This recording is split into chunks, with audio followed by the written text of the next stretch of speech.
성령님은 인격적으로 존재하신다고 했어요. 그래서 세 가지 요소와 특징을 가지고 계시는데, 첫째로 지적인 요소를 갖고 계세요. 모든 걸 다 하십니다. 다 알아요, 다 알아요. 여러분, 사람의 눈은 피할 수 있어도 성령님은 다 알고 있음을 믿습니다. 어떤 신학생이 졸업고사를 보는데 그냥 시험 문제를 보니까 하나도 모르겠어. 그렇게 금식 기도도 하고 그렇게 열심히 공부를 몰라. 그래서 답안지 이렇게 썼대요. 나는 하나도 모르겠습니다. 그러나 성령님은 다 아십니다. 그래서 교수님이 뭐라고 채점을 했겠어요? 너는 F, 하나님은 A 플러스. 하나님 다 아세요.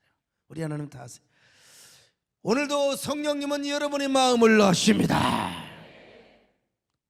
우리 하나님의 마음을 절대로 속여서는 안 돼. 우리 하나님의 눈을 속여서는 안 돼요. 뿐만 아니라 정적인 요소를 갖고 계세요. 그래서 성령님은 모든 걸 다 알 뿐만 아니라 감정적으로 희로애락을 다 느끼시거든요. 슬퍼도 하시고 섭섭도 하시고. 그러니까 성령님 섭섭하게 하면 안 돼요. 성령님을 언제나 기쁘게 하시기를 바랍니다. 성령님 속이면 절대 안 되고 성령님의 상처를 줘서는 안 됩니다. 언제나 성령님을 기쁘시게 하시기를 축원합니다. 그런가 하면은 성령님은요, 의지적인 요소와 특성을 가지고 계십니다. 성령님께서는 인격적인 존재이시기 때문에 자신의 의지와 계획을 가지고 역사하시고 일을 하시는 거예요. 인격, 이게요, 너무 이게 줏대가 없는 사람은 자아 상실감이 좀 있는 사람이요. 여러분, 분명히 자신의 정체감이 있는 사람은요, 사람을 품고 사람을 섬기되 자신의 주관이 뚜렷하거든요. 근데 줏대가 없는 사람이 이리 쏠리고 저리 쏠리고. 옆 사람 보고 인사 좀 하세요. 어쩌면 이렇게 줏대가 강하게 생기셨습니까? 신앙생활에 줏대가 강해야 돼요, 여러분요. 마귀 절대로 유혹을 받지 않거든요. 이 성령님은요, 자신의 주관이 있어요. 자신의 의지가 있어요.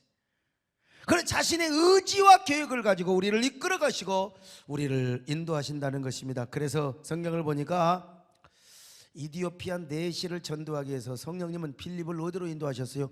광야로 인도하시는 거예요. 세상에 성령께서 전도를 시키려면 아파트 단지로 보내야지요. 시장통으로 보내야 될 거 아니겠습니까? 그런데 갑자기 시장통에서 전도를 하는데 광야로 가거라. 빌립아, 광야로 가거라. 아니, 광야에 갈 수가 있을까요? 그런데 광야에 가니까 누가 있느냐? 이디오피아 내시가 있었던 거예요. 이디오피아 내시가 유대인의 절기를 맞이해서 예루살렘으로 왔다가 광야를 통하여 이디오피아로 돌아가고 있었습니다. 그 내시는 이디오피아 여왕 간다게의 모든 국고를 맡은 관리요. 얼마나 권력이, 그러니까 재무부 장관, 얼마나, 아마 아니면은 경제수석, 우리 식으로 말하면.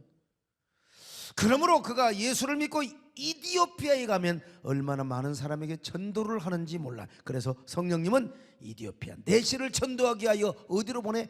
광야로 보내는 거예요. 광야로. 자, 사도행전 8장 26절로 30절 같이 봅니다. 시작. 주의 사자가 빌립에게 말하여 이르되 일어나서 남쪽으로 향하여 예루살렘에서 가사로 내려가는 길까지 가라 하니 그 길은 광야라. 일어나 가서 보니 에디오피아 사람 곧 에디오피아 여왕 간다게의 모든 국고를 맡은 관리인 내시가 예배하러 예루살렘에 왔다가 돌아가는데 수레를 타고 선지자 이사야의 글을 읽더라. 성령이 빌립더러 이르시되 이 수레로 가까이 나아가라 하시거늘 빌립이 달려가서 선지자 이사야의 글 읽는 것을 듣고 말하되 읽는 것을 깨닫느냐. 계속해서 봅니다. 사도행전 8장 35절로 38절. 자, 어떻게 전도를 하는가 봅시다. 시작. 빌립이 입을 열어 이 글에서 시작하여 예수를 가르쳐 복음을 전하니 길 가다가 물이 있는 곳에 이르러 그 내시가 말하되 보라 물이 있으니 내가 세례를 받음에 무슨 거리낌이 있느냐. 이에 명하여 수레를 멈추고 빌립과 내시가 둘 다 물에 내려가 빌립이 세례를 베풀고. 세상에, 그때는 또 빌립도 세례를 줘버려서 그냥 세상에 평신도 집사님이. 요즘 그 사실 뭐 유교 질서를 위해서 그렇게 교회론적으로 우리가 그걸 지켜야 되지만 아무튼 빌립이 세례를 탁 줘. 그뿐입니다. 사도행전 10장을 보면은 베드로가 지붕 위에 올라가서 기도하였을 때 이방인 고넬료의 집에 가서 하나님의 말씀을 전하라고. 이거 있을 수 없는 일이요. 당시에 이방인에게 가서 하나님 말씀을 전하고, 이방인에게 가서 복음을 전하고. 그래서 베드로가 성령님의 인도를 따라서 이방인의 고넬료의 집에 가서 말씀을 전하였을 때 그 집에 성령이 충만하게 임한 줄로 믿습니다. 사도행전 10장 44절로 46절을 보겠습니다. 시작. 베드로가 이 말을 할 때에 성령이 말씀 듣는 모든 사람에게 내려오시니 베드로와 함께 온 할례 받은 신자들이 이방인들에게도 성령 부어 주심으로 말미암아 놀라니 이는 방언을 말하며 하나님 높임을 들음이로라. 여러분, 이렇게 성령님은 인격적인 존재이기 까닭에 항상 자신의 의지와 계획을 가지고 역사를 하신다는 거예요. 오늘 우리도 성령님의 뜻 앞에 내 생각과 고집을 버리시기를 바랍니다. 아멘은 잘하는데 실제로 하려면 그렇게 쉽지가 않아. 쉽지가 않아요. 아무리 여러분이 똑똑하고 내 생각이 옳은 것 같아도요, 성령님이 말씀하시면 그대로 순종해야 됩니다. 근데 이게 쉽냐 이거예요. 잘 안 되지요. 그러나 여러분, 우리가 사는 길은 뭐냐? 성령님이 말씀하시고 감동하시면 무조건 우리는 순종하고 그 감동에 따라야 될 줄로 믿습니다. 여러분은 성령의 감동에 순종하시기를 바랍니다. 성령님의 의지적인 인도하심에 순종하시기를 바랍니다. 아이고, 그 기분 나빠도 주의 종의 이야기만, 성령께서 나를 감동하시는구나.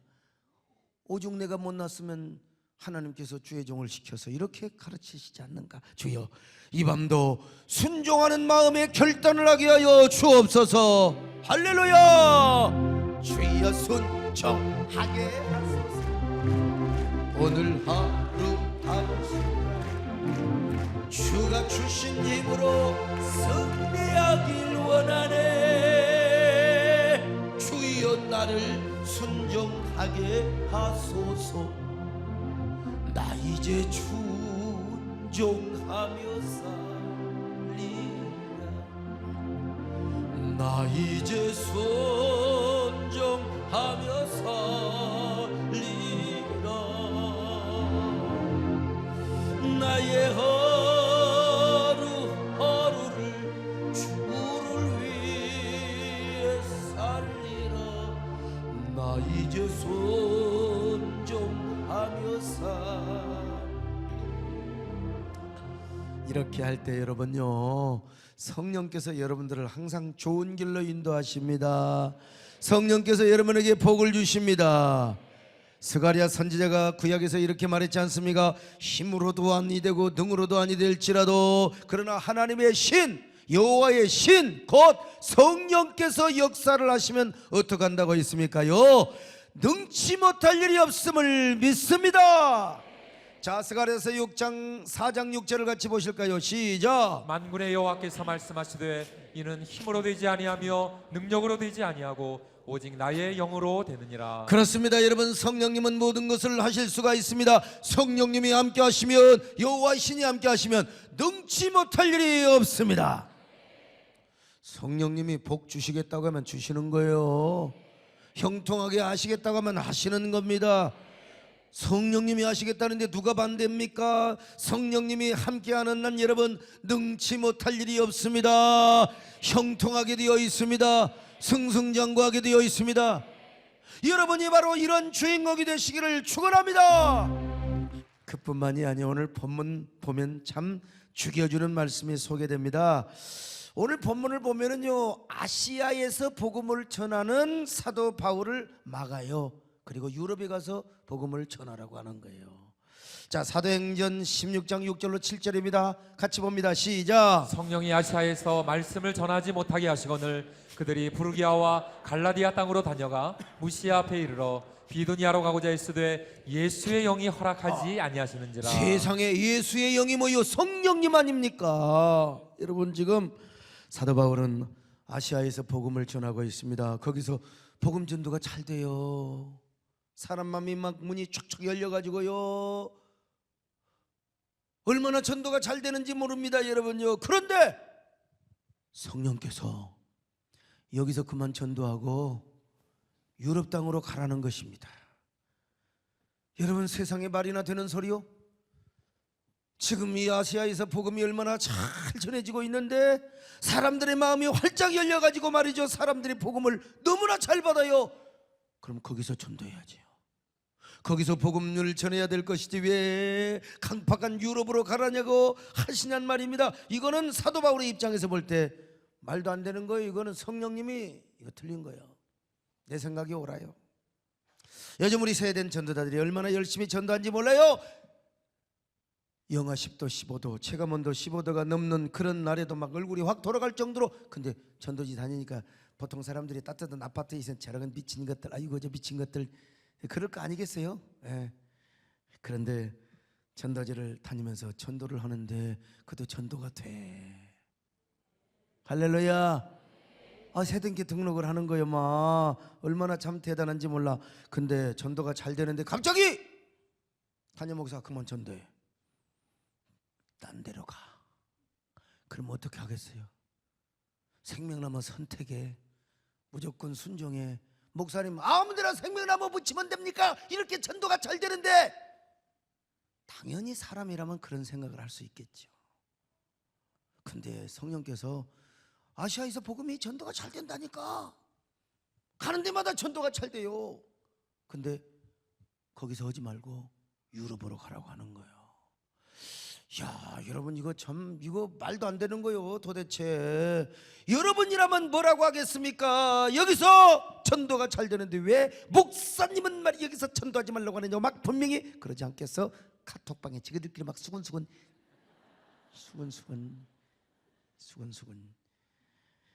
꼴값을 떨지요. 우리 목사님은 뭐 자기가 뭐 알아? 생태계는 알지 뭐. 자기가 뭘 안다고. 봉황의 깊은 뜻을 모르는 참새들은 짹짹거릴 수 있겠지요. 여러분은 그러지 마시기를 축원합니다. 열심히 전도하는 것도 중요하지만 영적인 지도자에게 순종하는 것도 특별히 더더욱 중요한 거. 성령께서 감동하시는 거 우리가 순종할 수 있어야 돼요. 근데 사도 바울도 사람인지라 순종을 안 했어요. 못했어요. 사도 바울도.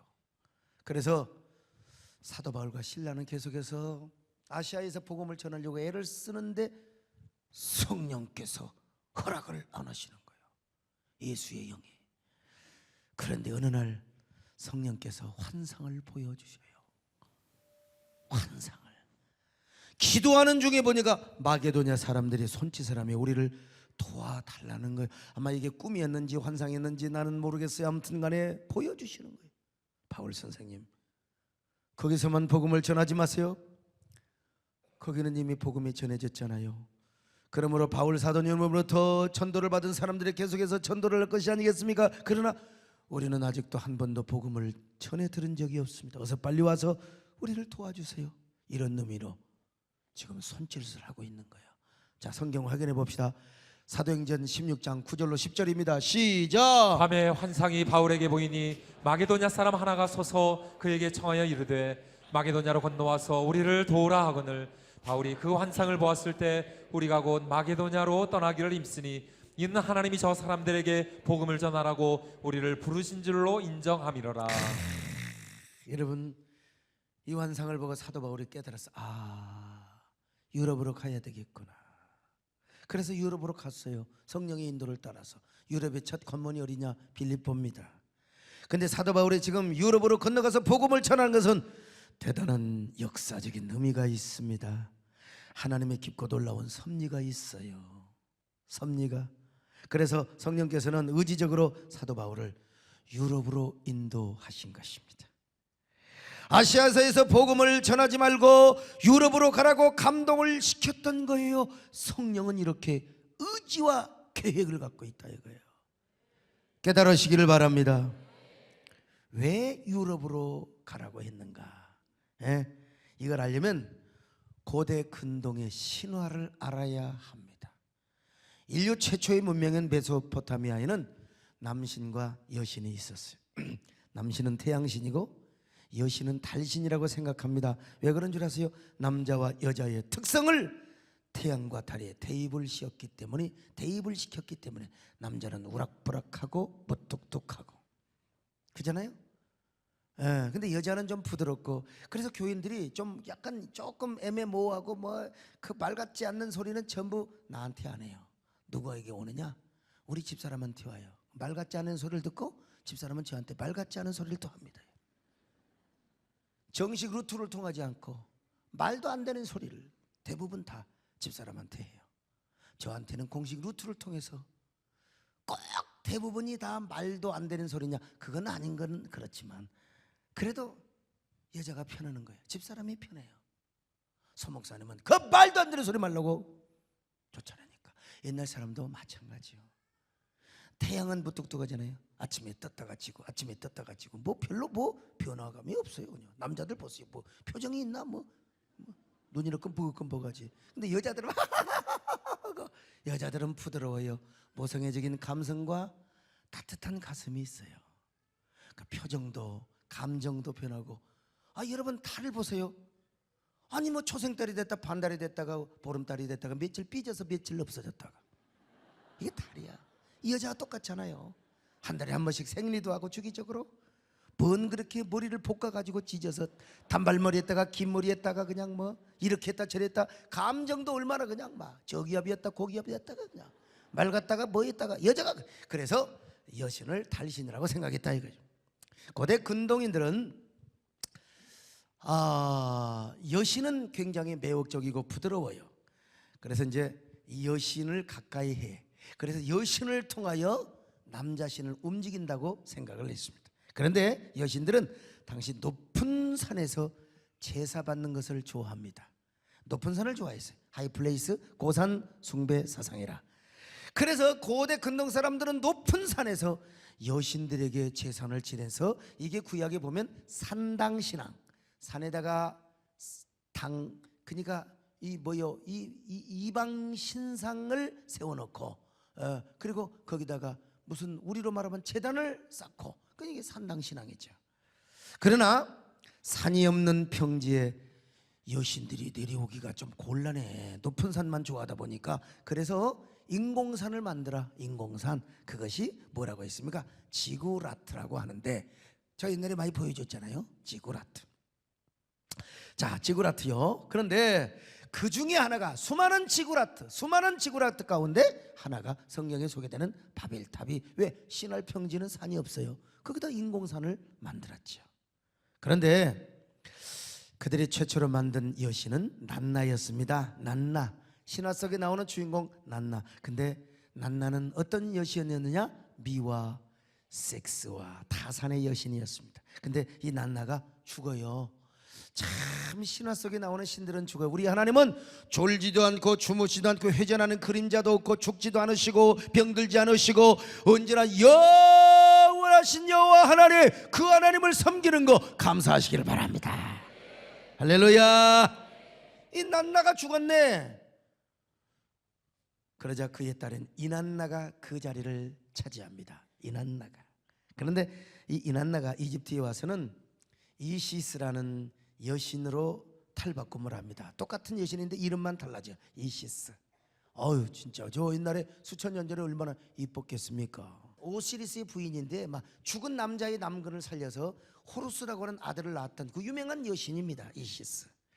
근데요, 이 이난나가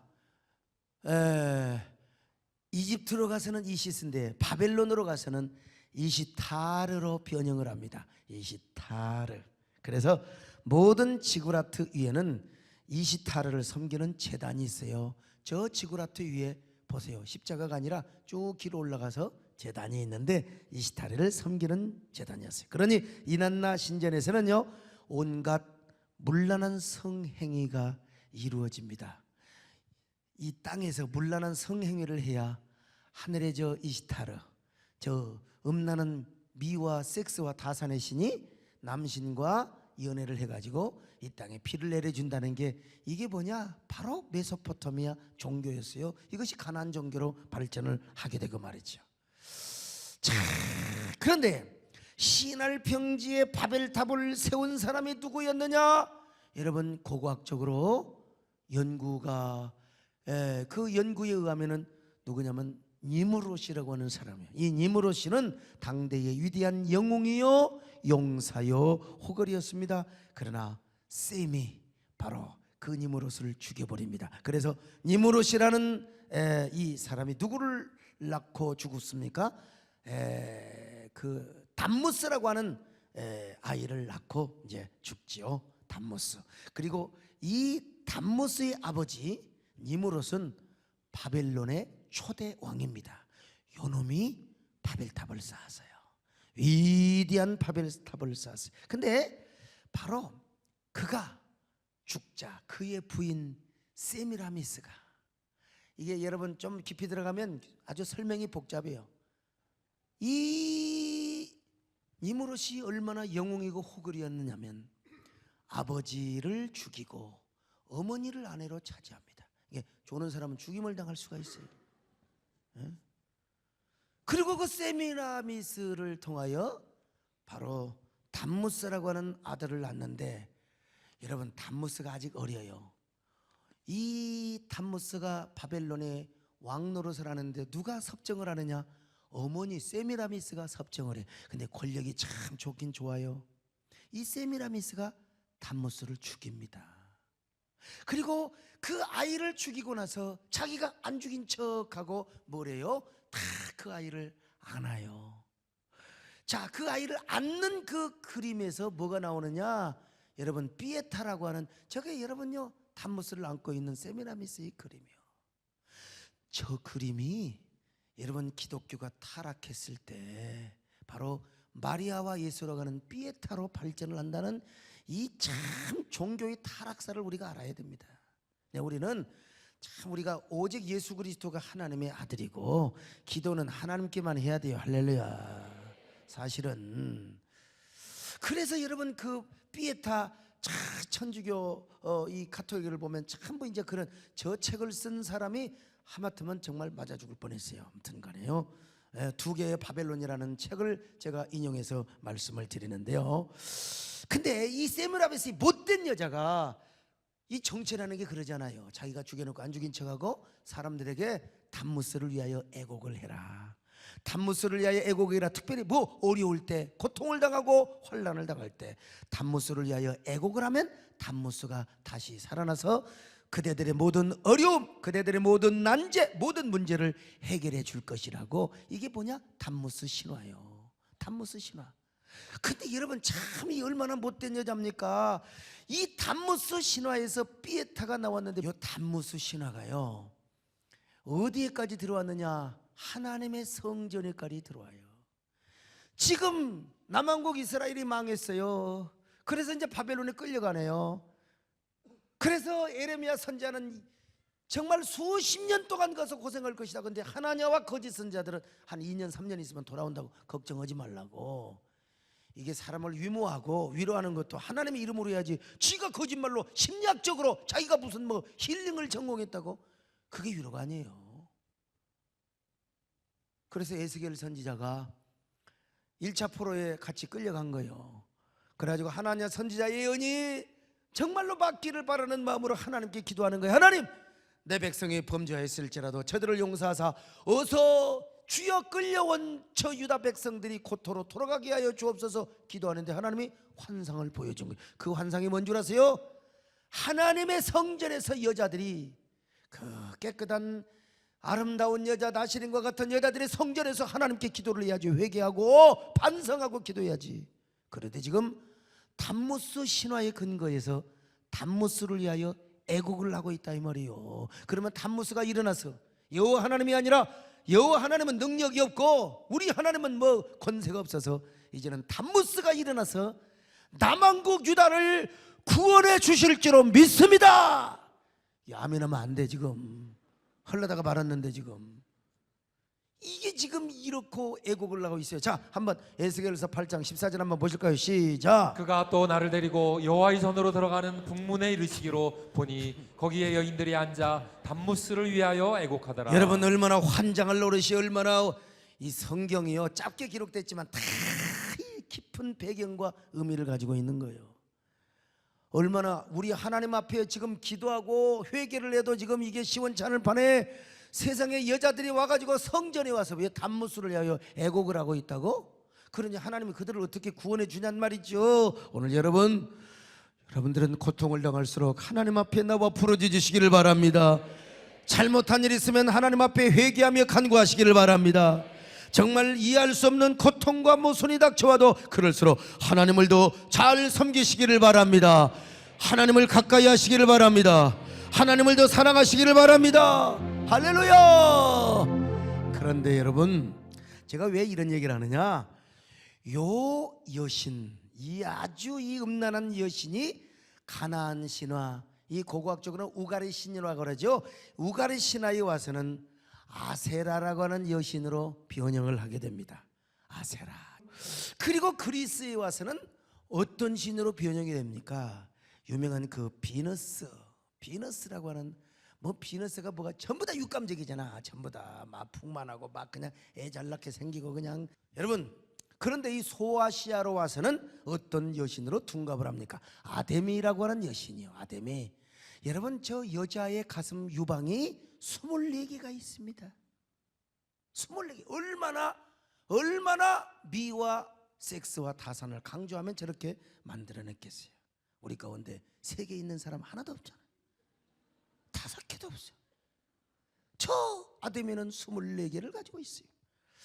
자, 그런데요, 이 아세라라고 하는 여신이 그리스의 아데미와 비너스로 변형되는 과정에서 한 여신이 낍니다. 바로 그 여신은 오이로파라고 하는 여신입니다. 오이로파, 참 얼마나 아름다운 여자입니까? 제가 뭐 상상의 그림인데요.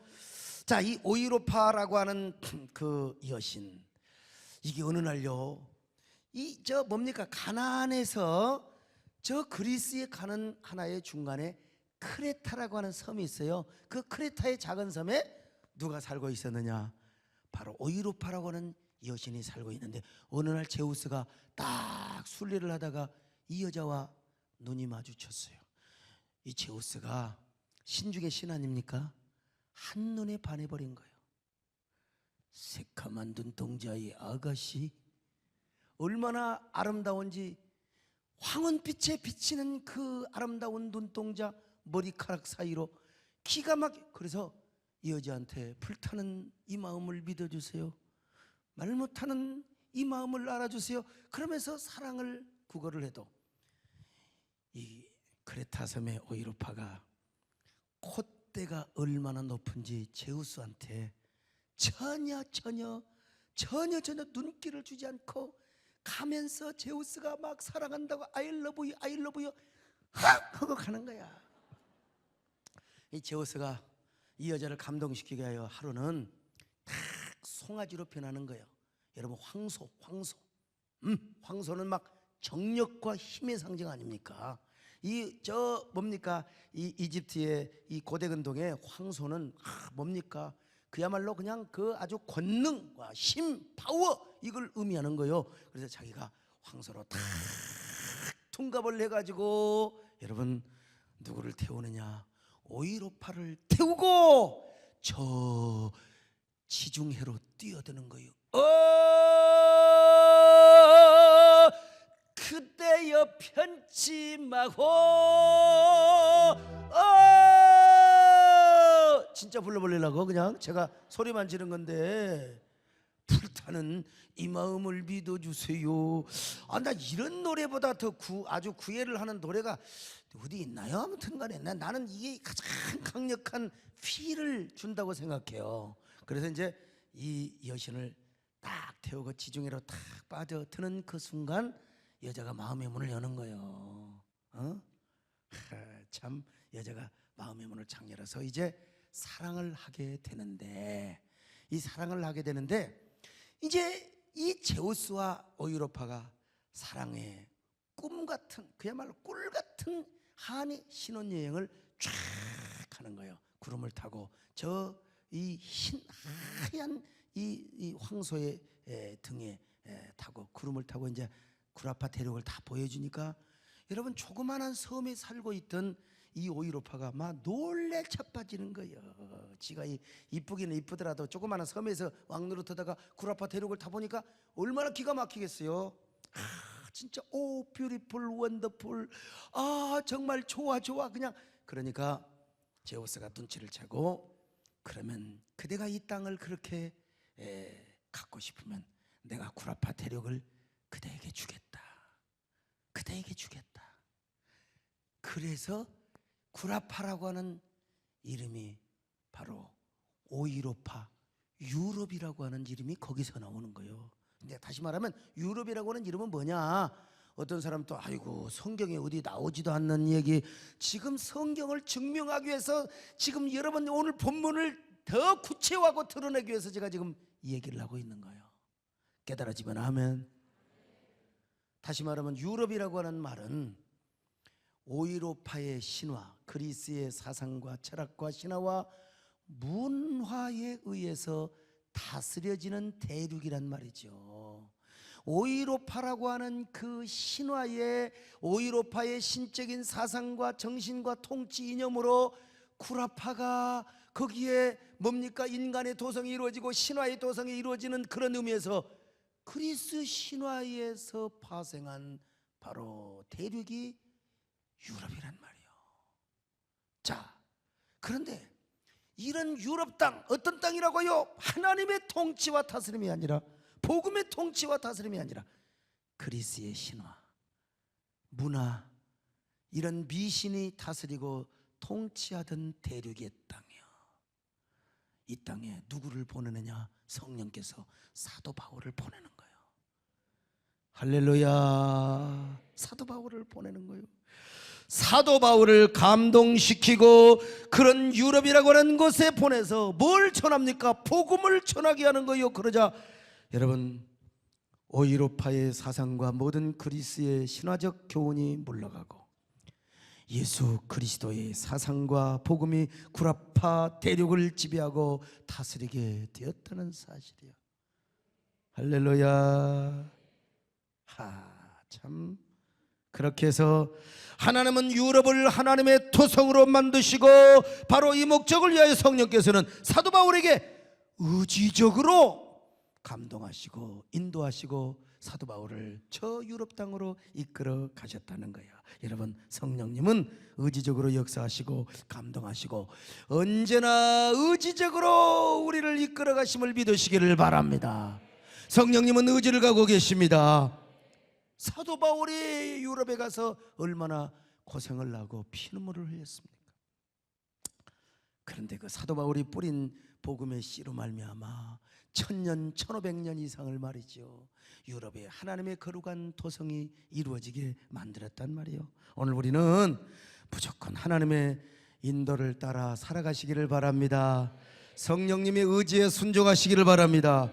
언제나 성령님과 함께 동행하는 것이 좋습니다. 여러분 언제나 이런 성도들이 되시기를 주님의 이름으로 축원합니다. 축원합니다. 진실하신 주 성령, 성도 곁에 계시사 순례길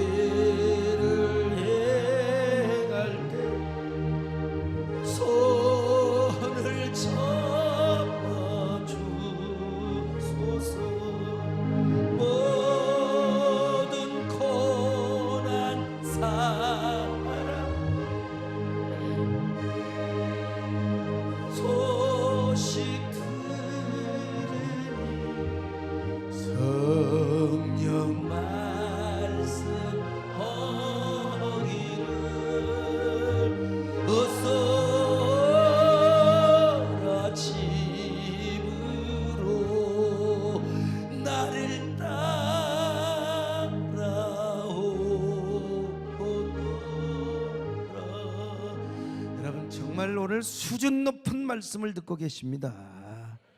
졸음이 오는 것도 졸음이 오는 사람에게는 할 말이 있어요. 왜 이렇게 수준 높은 얘기를 하느냐고. 정말 사도 바울을 그냥 이끌어가는 게 아니요, 이런 저 미신의 땅, 신화의 땅, 그리스의 사상과 신화와 철학이 지배하려고 하는 그 땅, 지배해왔던 그 땅, 사도 바울 하나님의 종을 보내어서 예수 그리스도의 십자가의 복음을 전하게 하십니다. 할렐루야. 그래서 오이로파라고 하는 여신의 모든 사상과 신화와 문화가 물러가고, 이제 여러분, 하나님이 주권, 하나님이 왕 노릇하시는 하나님의 주권에 통치되는 하나님의 도성에 이루어지게 하였다, 이 말입니다. 여러분, 오늘도 여러분, 우리가 그런 위대한 역사를 이루기 위해서는 성령님의 인도에 순종해야 됩니다. 저는 신앙생활하고 목회를 할 때 성령님이 핸들링하는 목회를 하려고 합니다. 그러니까 속 편해요. 부족한 부분이 저는 너무나 많지만 그래도 어떻게든지 성령님을 기쁘시게 하려고 노력하는 주의 종이라, 이 말입니다. 항상 성령님의 눈치를 보자, 성령님의 기분을 맞추자. 이리 살다 보니까 저는 사도 바울의 고백을 잊지 않습니다. 내가 사람을 기쁘게 하랴, 하나님을 기쁘게 하랴. 자, 갈라디아 1장 10절입니다. 시작. 이제 내가 사람들에게 좋게 하랴, 하나님께 좋게 하랴, 사람들에게 기쁨을 구하랴. 내가 지금까지 사람들의 기쁨을 구하였다면 그리스도의 종이 아니니라. 참 부족하지만 오늘 또 일간지 기자들과 점심에 식사를 나누면서 목사님은 목회를 하면서 뭘 가지고 승부수를 걸었습니까? 근데 그분들은 이해가 안 돼. 그래서 내가 나의 소탈함과 정직함과 나의 진실한 하트, 그리고 그 열정을 가지고 승부수를 뒀다. 근데 실은 뭐냐? 나는 하나님의 마음을 맞추는 사람. 이건 우리 예수 믿는 사람들끼리만, 여러분, 모르는 사람 몰라. 언제나 하나님의 마음을 맞추고 언제나 신적 기쁘심을 위하여 나는 거기에 승부수를 두었습니다. 그럴 때 다 망할 것 같고 실패한 것 같고, 나 목회 예배당 지을 때 소목사 완전히 망할 것이다. 망하기는 뭘 망해? 조는 사람 한두 사람 빼놓고 다 여러분 이전얘기도 나와서 눈 뜬짝뜬짝 뜨고 있잖아요.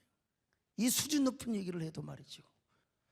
난 정말 하나님의 마음을 맞추고 하나님의 비율을 맞추려고 할 때, 근데요, 하나님께서 나의 모든 목회를 책임져 주시는 것을 내가 경험합니다. 여러분, 언제나 하나님을 높이시기를 축원합니다. 성령님의 역사를 자랑하려고 하시기를 바랍니다. 그러면서 성령님과 의논을 해보세요. 사울은 왕이 되자마자 하나님을 뒷전으로 하고 지 마음대로 정치하다가 망했어요. 그러나 다윗은 왕이 되기 전에 또 하나님과 의논했고, 왕이 된 후에도 하나님과 얼마나 상의하는 삶을 살았습니까? 언제나. 그래서 다윗은 형통하고 승승장구했지 않습니까? 저도 하나님과 의논하며 성령님을 왕으로 모시려고 애를 씁니다. 여러분, 어떻게 예수 믿는 사람이 성령의 감동을 묵살합니까? 그러니까 불편하지요. 그러니까 힘들지요. 사울은 하나님이 지시하는 것도 불순종했어요. 다윗은 언제나 승리하는 삶을 살고 언제나 순종하는 삶을 살았어요. 그리고 하나님과 의논하는 신정주의적 정치를 했습니다. 그랬을 때 하나님께서 다윗을 높여주는 걸 봐요. 여러분도 하나님 앞에 높임받고요, 승승장구하고 형통하기 위해서는 성령님과 의논하시기를 바랍니다. 성령님을 왕으로 모시기를 바랍니다. 언제나 하나님의 감동 앞에 순종하며 성령의 인도와 통치 속에서 살아가시기를 바랍니다. 인격적인 성령님이, 의지를 가진 성령께서 여러분들에게 더 많은 은혜를 주실 것입니다. 더 많은 복을 주실 것입니다. 더 넘치는 복을 주실 줄로 믿습니다. 그런 여러분 되시기를 축원합니다. 우리 하나님께서 복을 주려고 마음 먹으면 끝나는 거예요. 성령께서 복을 주려고 마음 먹으면 끝나는 겁니다. 그래서 구약 성경에 보면 이런 말씀이 있어요. 이사야 14장 24절을 한번 보시겠습니다. 시작. 만군의 여호와께서 맹세하여 이르시되 내가 생각한 것이 반드시 되며 내가 경영한 것을 반드시 이루리라. 이사야 14장 27절을 보실까요? 시작. 만군의 여호와께서 경영하셨은즉 누가 능히 그것을 패하며 그의 손을 펴서 쓴즉 누가 능히 그것을 돌이키랴. 여러분, 하나님 여호와가 마음 먹으면 누가 뭘 못하느냐, 누가 뭘 방해하느냐. 그런데 그 하나님의 계획의 집행을 누가 하느냐? 성령님이 하십니다. 할렐루야. 성령님이 하심을 믿습니다. 그러므로 성령의 감동을 따르시기를 바랍니다. 성령님의 인도를 따르시기를 바랍니다. 성령님을 기쁘시게 하시기를 바랍니다. 성령님을 왕으로 모시기를 바랍니다. 성령님과 의논하시기를 바랍니다. 그런 여러분이 되시기를 주의 이름으로 축원합니다.